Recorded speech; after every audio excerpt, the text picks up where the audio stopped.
أعوذ بالله السميع العليم من الشيطان الرجيم بسم الله الرحمن الرحيم السلام عليكم ورحمة الله وبركاته الحمد لله رب العالمين والصلاة والسلام على أشرف الأنبياء والمرسلين وعلى آله وصحبه أجمعين أما بعد.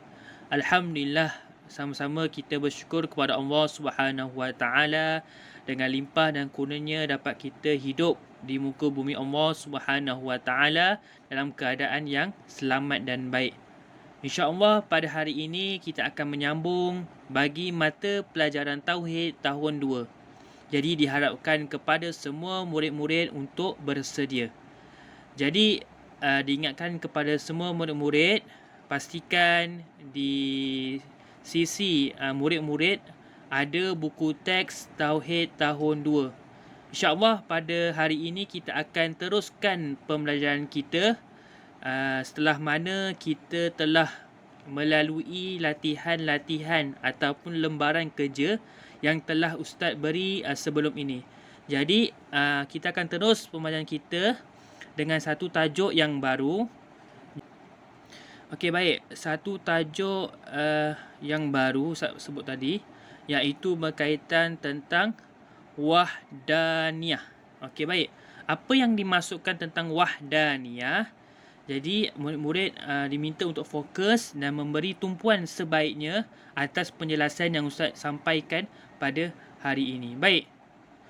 Jadi kita fokus kepada musyrik yang 19, iaitu wahdaniyah ataupun wahdaniyatun, lawannya ta'uddudun. Okey, apa yang maksud wahdaniyah? Kalau kita belajar dalam bahasa Arab, wahidun berapa? Wahidun adalah satu. Bila sebut wahdaniyah, dia adalah esa. Esa ni untuk siapa? Hanya untuk Allah Subhanahu Wa Taala sahaja. Tidak ada lain yang menggunakan esa. Kalau manusia biasa, makhluk-makhluk yang lain, dia menggunakan wahidun, iaitu satu. Okey, baik, kita akan tengok satu persatu penjelasan apakah wahdaniyah, apakah ta'uddudun. Okey, baik. Okey, boleh tengok muka surat 20. Muka surat 20. Okey, baca dan faham. Baik, tengok pada atas sekali tu, wahdaniyatun. Wahdaniyatun ialah sifat Allah. Seperti mana yang Ustaz sebut sebelum tadi, wahdaniyah hanya ada pada sifat Allah sahaja. Okey, baik. Wahdaniyatun artinya esa. Esa kalau dari sudut lain adalah satu, tetapi hanya bagi Allah sahaja kita akan sebut esa. Allah Maha esa. Baik, yang ketiga, wahdaniyatun maknanya tiada berbilang-bilang bagi zat, sifat dan perbuatan Allah Subhanahu Wa Taala. Baik. Kalau manusia, makhluk lain, dia ada berbilang-bilang. Kalau satu, satulah. Maksud tak ada. Kalau dua, tiga, empat dan sebagainya, maka ia disebut sebagai berbilang-bilang. Baik. Jadi khusus untuk Allah Subhanahu Wa Taala, wahdaniyah iaitu tiada berbilang-bilang bagi zatnya, bagi sifat Allah dan bagi perbuatan Allah Subhanahu Wa Taala. Baik. Jadi yang Ustaz sebut tadi, maksudnya wahdaniyah hanya ada pada Allah sahaja. Baik, yang keempat, wahdaniyatun, lawannya ta'uddudun. Okey. Bila satu, lawannya mesti berbilang-bilang. Itu kaedah yang digunakan. Baik. Tengok yang kelima, ta'uddudun. Apa maksud ta'uddudun, murid-murid? Ta'uddudun artinya Allah berbilang-bilang, lebih daripada satu. Okey, baik. Murid-murid kena faham sifat wajib dan sifat mustahil. Kalau sifat wajib bagi Allah adalah wahdaniyah, wajib bagi Allah ada sifat esa.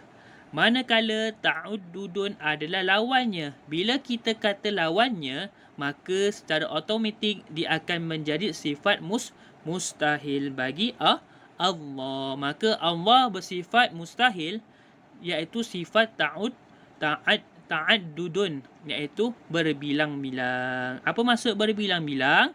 Berbilang-bilang maksudnya lebih daripada satu. Contoh, 2, 3, 4 sehingga dah tak ada nombor dah arrow terus. Baik. Yang terakhir, mustahil Allah bersifat berbilang-bilang. Yang Ustaz sebut tadi apa? Mustahil Allah bersifat berbilang-bilang. Okey, dia lain tentang makhluk dan manusia.